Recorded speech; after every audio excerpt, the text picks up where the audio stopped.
What's going on, Imperials? It's Emperor Cubone here. Sword and Shield brought us a lot of pretty great new Pokémon, and of course that comes with some new evolution methods.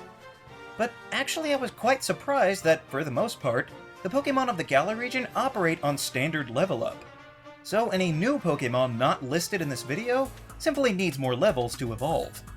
And while we're at it, let's cover all of the different possible form changes too, because honestly, some of them are pretty directly tied into their evolutions anyway. We'll start with an easy one in the Galarian Zigzagoon family. Zigzagoon and Linoon are now Dark and Normal types, and Zigzagoon evolves at level 20 just like always. But now Linoon can also evolve into Obstagoon, and that will only happen at level 35 or higher at night. Which makes sense with it being a Dark type, and generally rough around the edges. So if you wanted to seem edgy and rebellious, you'll have to wait until night to round out your team. But while we're on Galarian forms, we might as well talk about Farfetch'd. Some, including myself, had speculated that Sirfetch'd might evolve from the regular Farfetch'd, which is not the case. The Galarian form of this wild duck is a pure fighting type as well, and given some of the descriptions we saw, it was implied as evolving through a specific number of battles, but the truth might be even harder. The only way Farfetch'd will evolve is if it gets 3 critical hits in one battle. Strange, I know. It would have to be in a trainer battle since 3 crits would more than handle any wild Pokémon, so best to teach Farfetch'd as many high crit ratio moves as you can and hope for the best. There are also a number of other new Galarian form differences, such as Ponyta and Rapidash being turned into Psychic types, with Fairy being added onto the latter. Weezing has also been changed into a Fairy type, giving it a unique Poison and Fairy typing, evolving from the regular Coughing. Meowth also somehow got another regional form, separate from the Alolan one that it already had. What, are we going to get a Meowth of every single type out there? But even though it evolves at level 28 like the standard version, it becomes a completely separate Pokémon. Berserker is now the evolved form of Meowth, which is pretty weird, but it's a right sight better than the Alolan Persian form. The same thing happened with Mr. Mime being turned into an Ice and Psychic type and getting a new evolution at level 42, Mr. Rhyme. Yeah, you can't really make this stuff up. Stunfisk also has a new Ground and Steel form that's a Pokeball Bear Trap, so it clearly eats trainers. But it does not get a new evolution, not like the new Corsola. Galarian Corsola is actually kind of sad, because it's a pure ghost type, meaning all the coral in the seas around the Galar region have died. But this destruction has not gone ignored, because if your Corsola reaches level 38, it will evolve into Cursola. This ghost type looks like it's in a hollowed out Wobbuffet, but it's here to take revenge for its mistreatment. One of the new Pokémon, Applin, is a simple little apple-like Pokémon, although it is deceptively strong, being a sneaky dragon type. However, it has 2 possible evolutions in Flapple and Appleton. These evolutions come from the use of certain items, in this case being either the tart apple or the sweet apple. You simply use the item on the Pokémon like a standard evolution stone. However, while the evolutions are not necessarily version exclusive, the items are, with the tart apple for Flapple in Sword, and the sweet apple for Appleton in Shield. But since you can get more than one of these items in each game, you can have a spare to trade to a friend. The new Pokémon Poltegeist also evolves in this manner. Sinistea and Poltegeist also have different forms as well, but it's actually really hard to tell them apart. There's the Antique form, which has a tiny seal of authenticity on the bottom. It's almost impossible to see normally, but that form is very rare, and the rest are called forgeries, which is kind of insulting that most of the species is considered fakes. But despite these incredibly minuscule differences, they each require a separate item to evolve. Again, they look very similar, but the cheap phony forms will evolve with the Cracked Pot. But if you have the rare Antique form, it will only evolve using the Chipped Pot. Totally different from the cracked one. But speaking of lots of different forms, we might as well talk about Milcery. This tiny, tasty Pokémon evolves into Alcremie. but the methods are fairly ridiculous. First of all, you will need to have it hold a specific item. Either the Strawberry Sweet, Berry Sweet, Love Sweet, Star Sweet, Clover Sweet, Flower Sweet, or the Ribbon Sweet. This lets you decide which decorations you'd most like to have as a topping, but that's only half of it. While Milcery is holding one of these items, you have to spin. You literally just twirl the controller stick in a circle and rotate on the spot to evolve into Alchemy. But the direction, duration, and even time of day of your spinning will also impact what flavor your Alchemy will become. You've got spinning clockwise quickly at day for vanilla, counterclockwise quickly at day for ruby, clockwise quickly at night for matcha, counterclockwise quickly at night for salted, spin clockwise and counterclockwise for more than 5 seconds at night for lemon and mint respectively, clockwise and counterclockwise for more than 5 seconds at day for caramel swirl and ruby swirl, and counterclockwise for more than 10 seconds at dusk to get the rainbow swirl. My goodness, I thought previous generations had it rough, but this is ludicrous. Well, at least now we know why the Gigantamax form of Alchemy has so many layers. Anyone else hungry? Indeedee is the newest Psychic and Normal type, and brings back the tried and true feature of gender differences. Male Indeedee seem to have a more irate demeanor, with the upturned horns, while the females are a bit more welcoming, with their horns looking almost like hair. The male and female can have different abilities from one another, and even different level-up movesets. But you can only get one, since the male is only in Sword, and the female is only in Shield.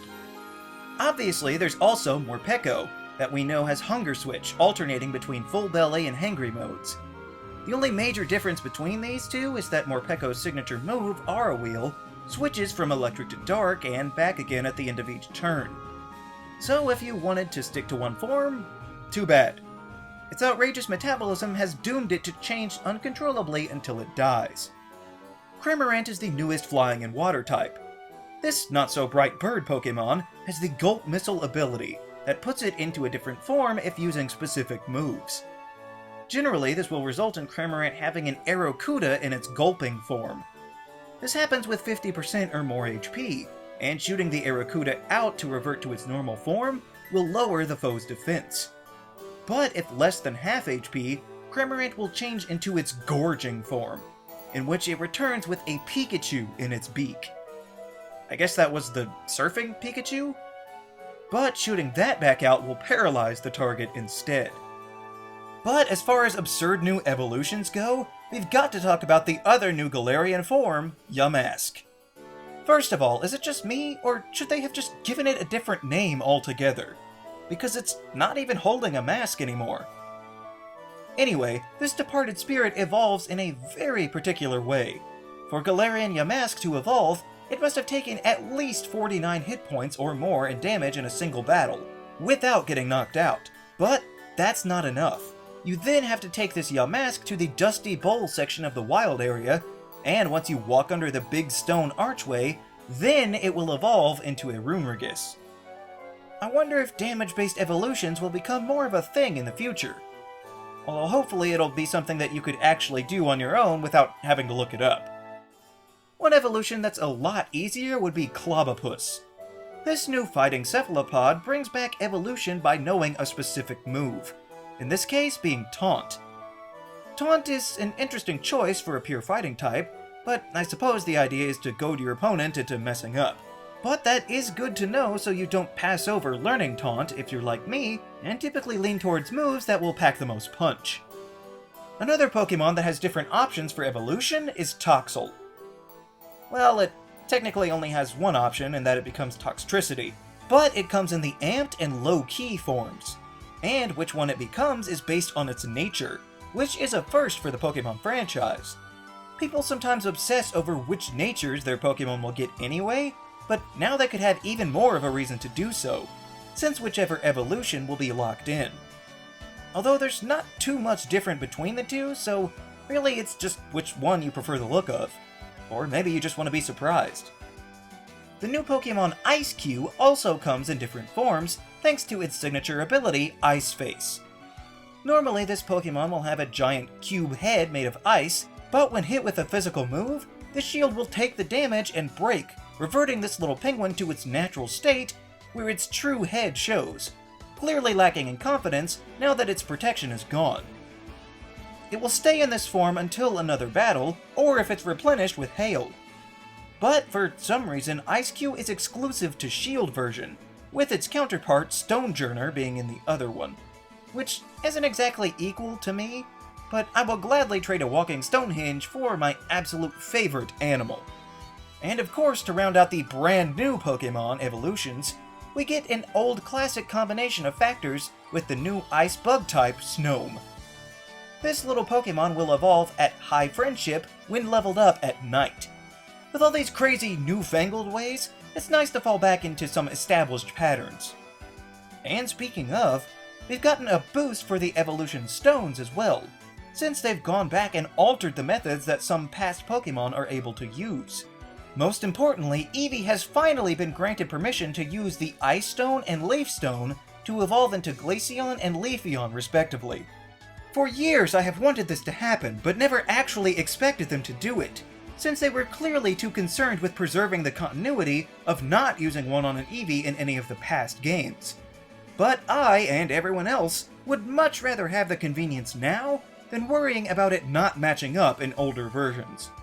There is a new Ice-type regional variant of Darumaka as well, and it too evolves using the Ice Stone, really helping to flesh out the roster of this still relatively new item.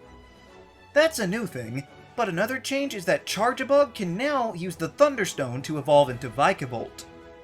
This makes things a lot easier than having to shoehorn in certain areas, like the Magnetic Zone or the Eevee Rocks into every single generation out there. And it also makes the item even more useful after all these years. But I do wonder if the Thunderstone will also work for Magneton and Nosepass, since they also required the same magnetic field. But we can't really figure that out now since they weren't included in the Galar decks. This sort of thing makes you wonder what other changes could come down the line with previously established evolution methods. And although these aren't technically different evolutions or forms, but actual different Pokémon, I felt it was necessary to discuss the fossil Pokémon of this region. These halves of ancient creatures are, for some reason, stitched together in a horrendous amalgamation of twisted science. I do kinda like the Zolt variations, that being Dracozolt and Arctozolt, with the electric-type bird head going with the dragon or ice halves.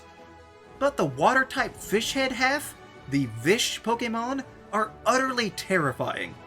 Dracovish and Arctovish are just frightful, but honestly, on the bright side, you can tell that these things wouldn't be around long enough to suffer much. And, as is the case for several generations, the mascot legendaries have different forms as well, with Zacian and Zamazenta both having a less pronounced form known as the Hero of Many Battles. Aside from looking awesome in these forms, the Pokémon are both only a single type, Fairy and Fighting respectively. But if given their weapons from ancient times, they will both gain the Steel typing as well as boosts in their stats. So you'll probably want them to hold on to their specific items for them to be in fighting shape. And the other legendary, Eternatus, also has a different form. But this one isn't exactly like most others, since you can't just switch into this form at will. It's only in its Eternamax form in the initial battle and some move animations. For now, anyway.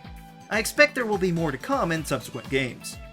And of course, there are plenty of new Gigantamax forms for older Pokémon and new Pokémon alike. These forms change the look of the Pokémon, some more than others. Meowth even gets another separate form.